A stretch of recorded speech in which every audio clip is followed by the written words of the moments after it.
ሰላም ሰላም ከመይ ቀኒኹም ክቡራት ህፃናት ሎሚ ከምቲ ልሙድ ሓደ ኣዝዩ ዘገርምን ዘደንቕን ነበረ ክነግረኩም መፅእ ኣለኹ ብዛዕባ ሰለስተ ብልሓተኛታት ኣጣልን እቲ ኣብ ትሕቲ ድልድል ዝነብር ጨካን ዓብዪ ሕንጉጉን እዩ። እዘን ኣጣል ከመይ ገይረን እቲ ሕንጉጉ ከም ዝስዕርኦ ክንርኢ ኢና። እሺ ተኸታተሉኒ። ኣብ ሓደ እዋን ሰለስተ ኣሕዋት ኣጣል ነበራ። እዘን ሰለስተ ጣል ካብ ምብልዓን ምፅዋትን ካልእ ስራሕ ኣይነበረንን። እታ ንእሽተይ ኣዝያ ንፍዕቲ፣ እታ ማእኸለይቲ ትኹርቲ፣ እታ ዓባይ ድማ ኣዝያ ሓያልን ትዕቢተኛ ነበረት። ሓደ መዓልቲ እዘን ኣጣል ኣብቲ ዝነብራሉ ኣከባቢ ዝነበረ ሳዕሪ ተወዲእወን ሽዑ ናፍቲ ኣብ ማዕዶኦን ዝነበረ ለምለም ሓምለዋይ ዝኾነ ሳዕሪ ዘለዎ ጎቦ ክኸዳ ወሰና። ይኹን እምበር ናፍቲ ጎቦ ንምብፃሕ ድማ ሓደ ፀቢብ ድልድል ክሰግራ ከም ዘለወን ረኣያ።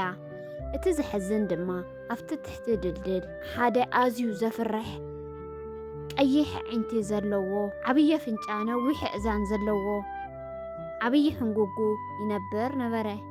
እቲ ዓብዪ ሕንጉጉ በቲ ድልድል ዝሓልፍ ዝኾነ እንስሳ በሊዑ ኣይፀግብን ዝነበረ። መጀመርያ እታ ንእሽተይ ጤል ቆልቆልቆል እናበለት በቲ ድልድል ክትሓልፍ ጀመረት።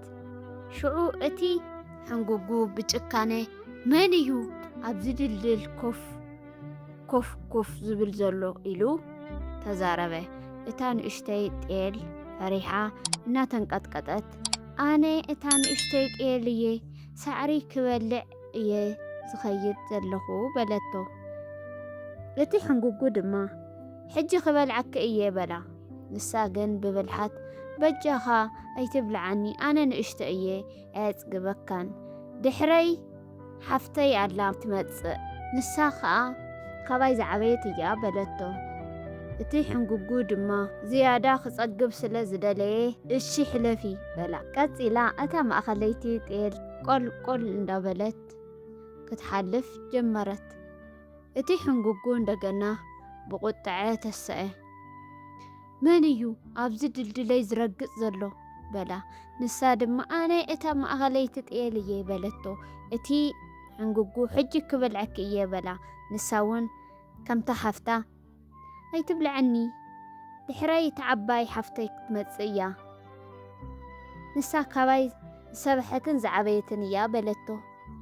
እቲ ስሱዕ ሕንጉጉ ድማ እሺ ንዓኣ ከፅበየ ኢሉ ንዓኣ እውን ሰደዳ።